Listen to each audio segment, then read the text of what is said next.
Shabbat Shalom from Temple Concord. This week I'm speaking to you from the Rabbi Benjamin Friedman room, which is our archives room.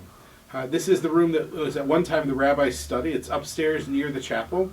And today it's our archives, and it is sort of the home base of our own Mike Moss. Mike is our in-house historian and can tell you what all of these different things are. But if you come in here and look around, you'll see all sorts of fascinating artifacts from our temple's history. We have minutes from our board meetings going back 150 years.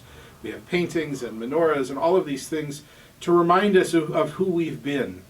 And that reminder is something that is born into our identity as Jews.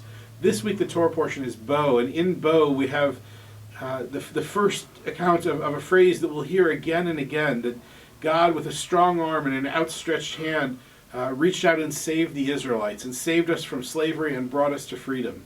And again in Shabbat services and in holidays, we repeat that the Exodus from Egypt, we remember the God who brought us out of slavery and out of Egypt. We do that because we Jews are a people of memory. We know that honoring our past is essential to building a strong future. If we study our past and we explore it, we have a chance to make sure that we don't make the same mistakes time and time again, but we also ensure that we can increase our lot and that we can honor who we are and live more fully in the present and dream of a better future simply by knowing our past well.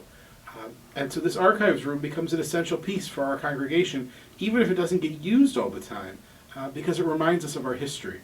In the same vein, our cemeteries do the same thing. Not only do they serve as a final resting place for our loved ones, but they are a place for us to go learn our history.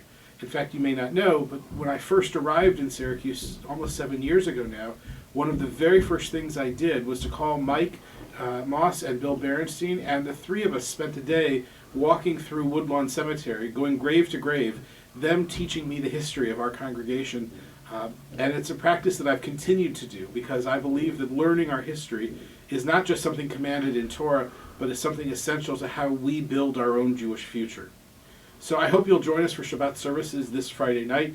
Services are at 6 o'clock p.m. The weekend is a relatively quiet weekend at the temple. It's Martin Luther King weekend. I hope that you'll remember the legacy of Dr. King and go do something good for society. Dr. King taught us to reach for our best selves, and the best way we can honor him and his legacy is to go do something for the betterment of our world. So I encourage you to spend the weekend not just celebrating and relaxing or on the ski slopes, but going and doing something good for society to make our world better.